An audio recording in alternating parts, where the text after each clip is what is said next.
Welcome back to Coffeesodes, everyone. It's our fourth deep dive together, and today we're going to be talking about unmanned aerial vehicles. Or, as most people probably know them, drones. Exactly. Um, when you think about drones, you probably picture, those little quadcopters that people fly around in parks. Right. But there's so much more to these machines than most people realize. Oh, absolutely. I mean, we're talking about a technology with a history stretching back over a century. That's right. And we've got this super detailed academic survey paper here. Really fascinating stuff. Yeah, it really gets into, the whole evolution of UAVs. And get this, the first one was developed way back in 1917. Wow, that's even before commercial aviation really took off. Right. It's called the Sperry Aerial Torpedo. I've heard of that. Basically, it was a pilotless biplane that they designed to carry a 300-pound bomb. 300 pounds? That's incredible for that time period. I know, right? And it had a range of like 50 miles. Talk about an explosive start for drone technology. Uh-huh. Yeah, no kidding. But what really struck me from this paper is how incredibly diverse drones are today. It's not just about bombs and military applications anymore. Absolutely not. I mean, one of the first things to understand is that there are just tons of ways to classify these machines. Okay, so like what are we talking about here? Well, for starters, size is a huge factor. That makes sense. Some of those military drones are massive. Right. Like the Global Hawk, that thing is longer than a school bus. Wow. But on the other end of the spectrum, you've got these tiny NAVs. NAVs. Yeah, nano aerial vehicles. Some of them have wingspans smaller than 7.5 centimeters. Seriously, that's like smaller than a hummingbird. Exactly. And obviously that size difference translates to completely different capabilities and applications, right? So it's like comparing a sparrow to a jumbo jet. Haha, perfect analogy. Both are aircraft, Yeah. but their purposes are totally different. Right. So size is just one way to classify them. Okay, what are some of the other ways? Well, range is another important one. Range meaning how far they can fly.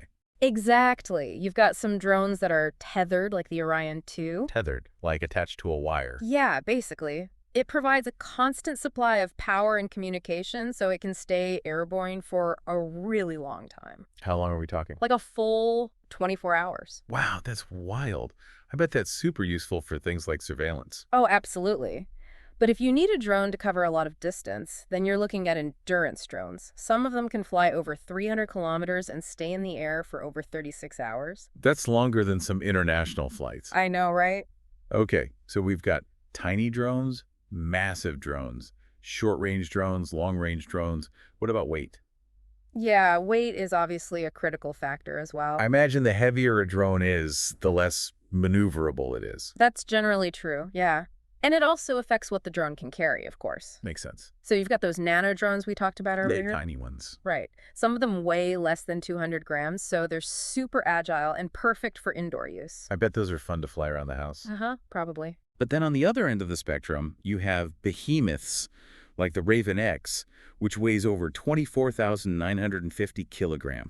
That one's a beast. Heavier than some tanks. No kidding. So yeah, weight plays a big role in determining a drone's capabilities and where it can operate. Okay, makes sense. What about the engines?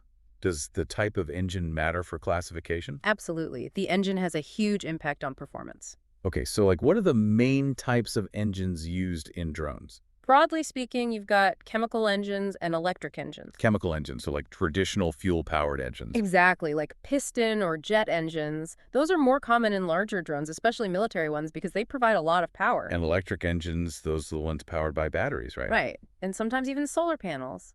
I feel like electric engines are becoming more and more popular. They are. They're quieter, more environmentally friendly, and don't require those complex fuel systems. Yeah, it seems like electric engines are a better fit for smaller, more agile drones. Definitely, especially in urban environments. Okay, so we've talked about size, range, weight, and engine type. Yeah. What other ways are there to classify drones? One more important one is the drone's configuration. Configuration, what does that mean? It's basically how the drone takes off, lands, and maneuvers in the air.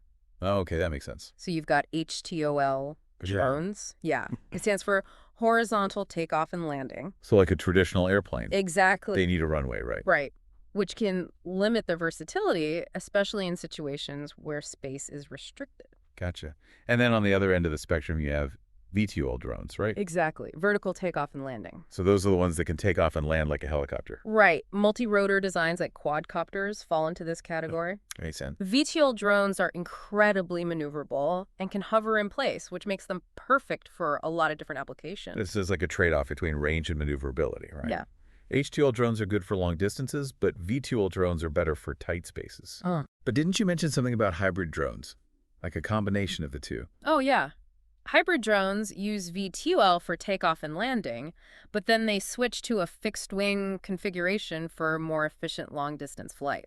So they get the best of both worlds. Exactly. Pretty clever engineering, right? Yeah, that's super cool. It's like having a transformer in the air. Haha.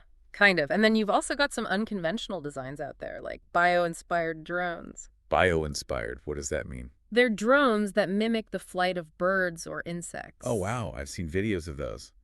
Like the Festo Smartbird, right? Yeah, that's a great example. It's incredible how realistically it flies. It's crazy. These bio-inspired designs often have really unique capabilities in terms of agility and efficiency. Yeah, it's amazing to see how far drone design has come. For sure. It's been a pretty remarkable journey so far. Absolutely. But let's shift gears a bit and talk about the actual design process. Like, how do engineers go from an idea to a flying machine?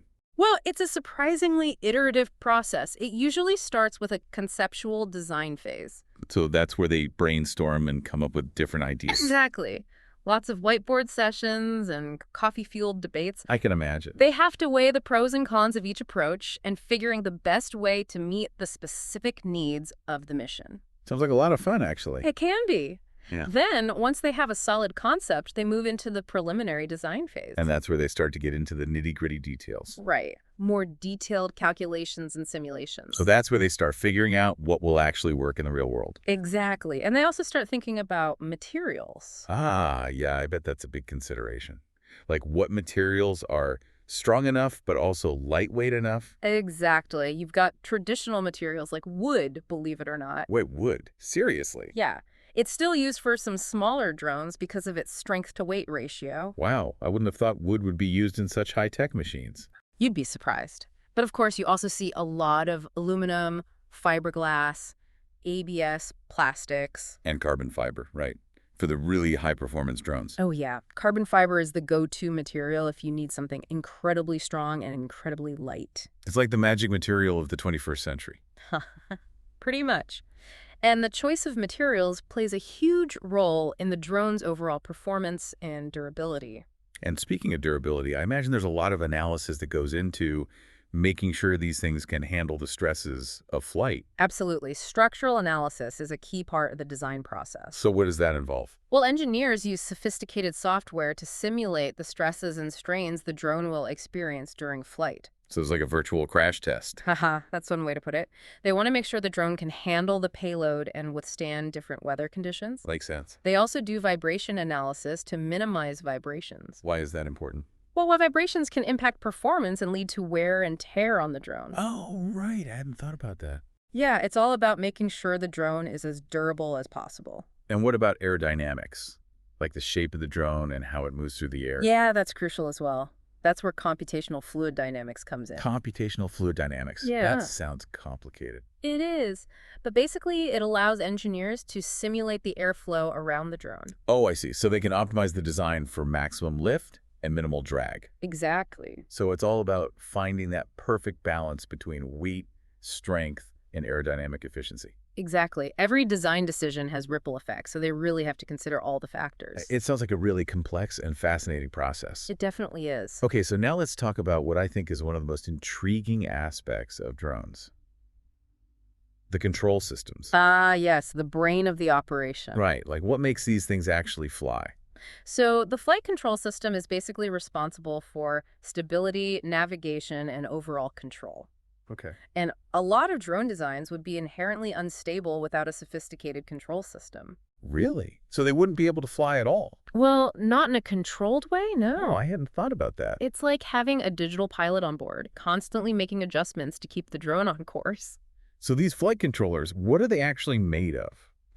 Well, they're made up of three main parts: the kernel control law, the command generator, and the flight schedule. And what do those do? So the kernel control law is all about ensuring stability. Oh, The command generator sets the desired flight path, gotcha. and the flight schedule manages the sequence of actions during a mission. So it's like a whole system working together in real time. Exactly. And there are two main types of controllers, linear and nonlinear. What's the difference? So linear controllers are simpler to implement, and they work well for a lot of applications. Okay. But they can struggle when things get more complex or unpredictable. Ah, so that's where nonlinear controllers come in. Exactly. They're more sophisticated and can adapt to things like wind gusts or sudden changes in direction. So they're kind of like the advanced pilots of the drone world. Uh-huh. That's a good way to put it. And this paper mentions that we're even starting to see learning-based control methods. Oh, yeah. That's one of the most exciting developments in the field. Learning-based, so like AI. Exactly. AI is allowing drones to learn from experience and become even more adaptable over time. So drones can basically teach themselves to fly better. In a way, yes. They can analyze data from their sensors, make predictions about their surroundings, and adjust their flight parameters accordingly. That's incredible. So AI is really going to revolutionize how drones are used in the future. Absolutely. It's already starting to, and it's only going to become more prevalent in the coming years. Wow, this is all so fascinating. I can't wait to learn more about how drones are being used in the real world. Me too. But I think we should take a quick break to refresh our coffee before we dive into all the amazing applications of drone technology. Sounds like a plan. We'll be right back after a short break.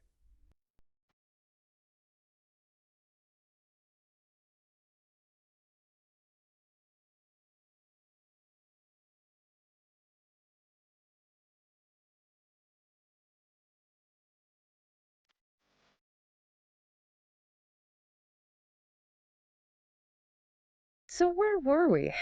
Ah, yes, the incredible world of drone applications. Yeah, I'm really excited to hear more about how these things are being used. It seems like they're popping up everywhere these days. They really are, and one of the earliest and most well-known applications is in the military. Right, like those predator drones you always see in the news. Exactly. They've become almost synonymous with reconnaissance and surveillance. They can cover huge areas, gather intel, and provide real-time information, all without putting pilots at risk. Exactly. And they're not just limited to watching either. No. Nope. Unmanned combat aerial vehicles, or UCAVs, are being used more and more for actual combat operations. So like targeted strikes and stuff. Exactly. They offer incredible precision and can potentially reduce collateral damage. It's still a complex issue, though. Oh, absolutely. There's Huh. a lot of debate about the ethics of using drones in warfare, Rightfully so. for sure. But on a more positive note, drones are proving to be incredibly valuable in tons of civilian applications too.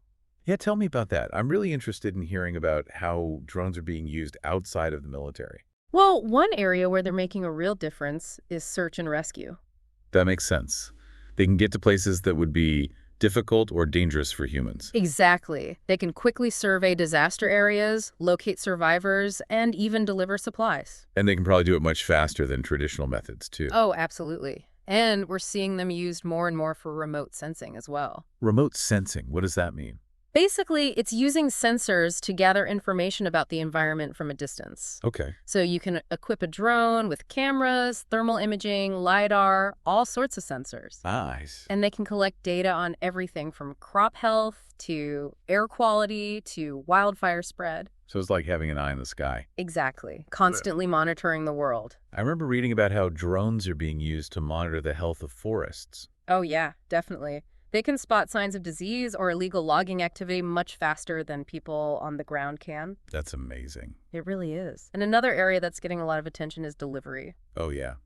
Like Amazon Prime Air and stuff. Exactly. Companies are investing heavily in drone delivery systems, and it could totally revolutionize how we receive packages. I can imagine ordering something online and having it delivered by a drone a few hours later. It sounds pretty convenient, right? Yeah. But are there any challenges to overcome before drone delivery becomes commonplace? Oh, definitely. There are a lot of logistical and regulatory hurdles, I can imagine. but it's definitely an area to watch. And another really interesting application is precision agriculture. I've heard about that. Something about using drones to make farming more efficient. Exactly. Drones can fly over fields and assess crop health, identify areas that need attention, and even apply fertilizers and pesticides with incredible accuracy. That's wild. So instead of spraying a whole field, they can just target specific areas? Exactly. It reduces waste and minimizes the environmental impact. That's amazing.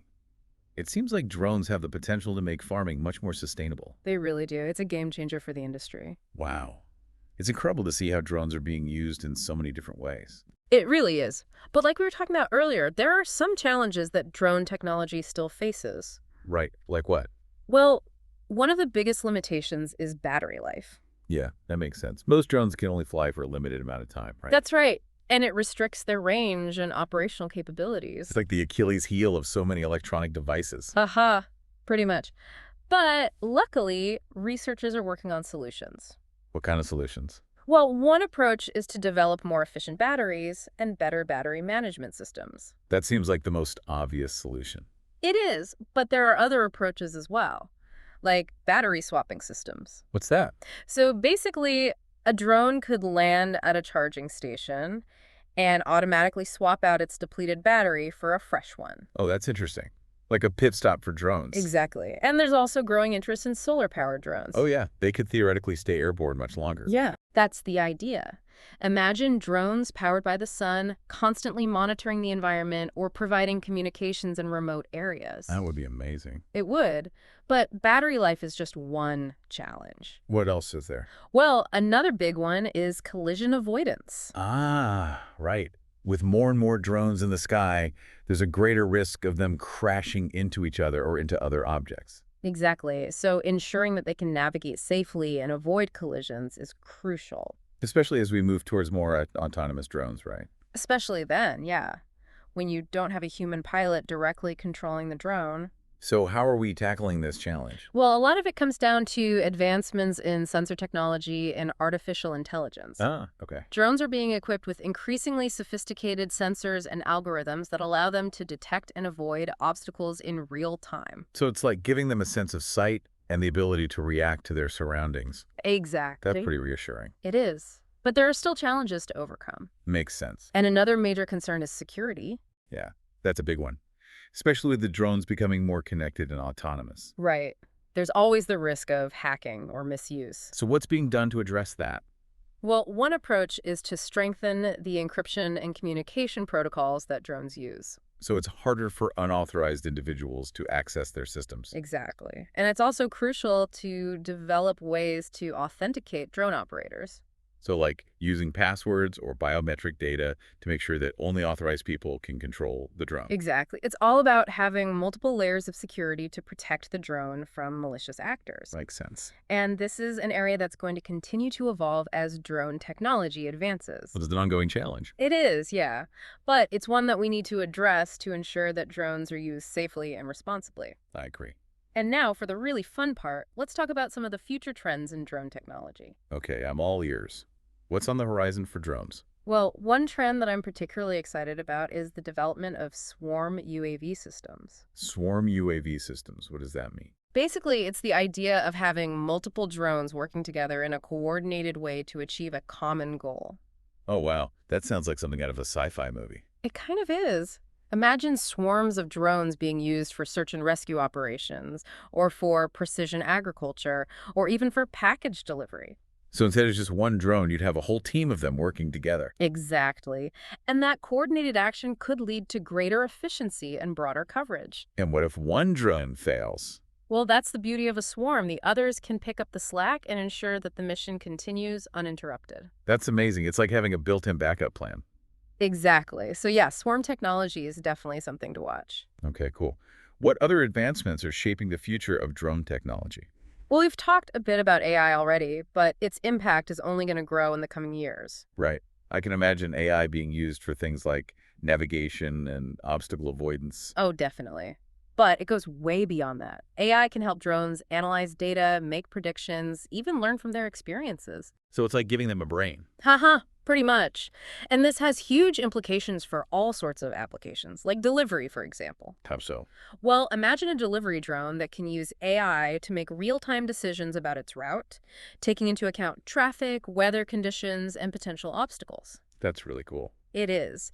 And AI can also be used to develop more sophisticated collision avoidance systems. So drones can operate more safely in crowded airspace. Exactly. And in precision agriculture, AI can help drones analyze crop data and even identify pests and diseases early on. Wow, it seems like AI is going to revolutionize almost every aspect of drone technology. I think it's safe to say that, yeah. But as we develop increasingly intelligent and autonomous drones, we need to think about the ethical implications too. Right, it's not just about what drones can do, but also about what they should do. Exactly. Like, who's responsible if an autonomous drone malfunctions and causes an accident? That's a really good question. And as drones become more capable of surveillance and data collection, we need to think about how to protect people's privacy. Definitely. It's important to have clear guidelines and regulations in place. I agree. And we also need to consider the potential impact on jobs.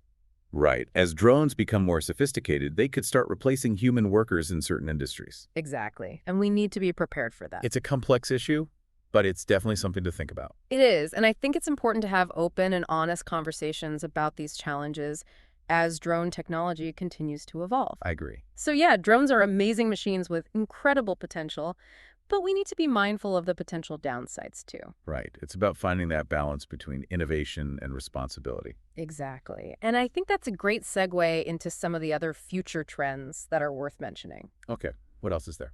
Well, there's a lot of research going into advancements in trajectory and path planning. So like making drones more efficient at navigating. Exactly. Researchers are developing algorithms that can optimize drone flight paths not only for efficiency, but also for things like minimizing noise pollution or avoiding sensitive areas. That's really cool. Especially as drones become more prevalent in urban environments, noise is going to be a big concern. Absolutely.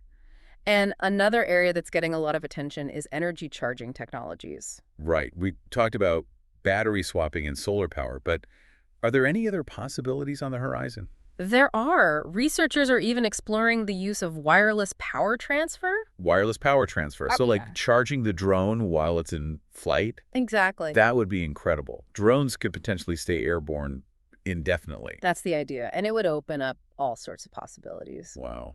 What else is there? Well, there's also a lot of interest in using optical communication for drones. Optical communication. Yeah, so instead of using radio waves to transmit data, they would use light. Oh, I see. What's the advantage of that? While optical communication offers significantly higher bandwidth and is less susceptible to interference. So drones could transmit large amounts of data more quickly and reliably. Exactly. It's a game changer for applications like aerial photography and remote sensing. That's amazing. It seems like there's no limit to what drones will be able to do in the future. I know, it's an incredibly exciting time to be following this technology. Absolutely. This has been an incredible deep dive into the world of drones. It really is. I feel like I've learned so much. Me too. We've covered so much ground, from the history and classification of drones to their design, control systems, applications, and future trends. It's been quite the journey. It has. And I have to say, I'm really excited to see what the future holds for this technology. Me too. It's clear that drones are going to play an increasingly important role in our lives. Absolutely. But before we wrap things up, I want to leave our listeners with one final thought-provoking question. Go for it. How do you think drones will impact your life in the coming years? It's a question worth pondering because the drone revolution is well underway, and it's going to affect us all in one way or another. That's a great point. The future of drones is full of potential, and it's up to us to shape how this technology is developed and used. I agree. We need to make sure that drones are used for good and that we're prepared for the challenges that they might bring. Absolutely. And I think that's a great place to leave it. It is. Thanks for joining us on this deep dive into the world of drones. It was my pleasure, and thanks for all the great questions. Anytime.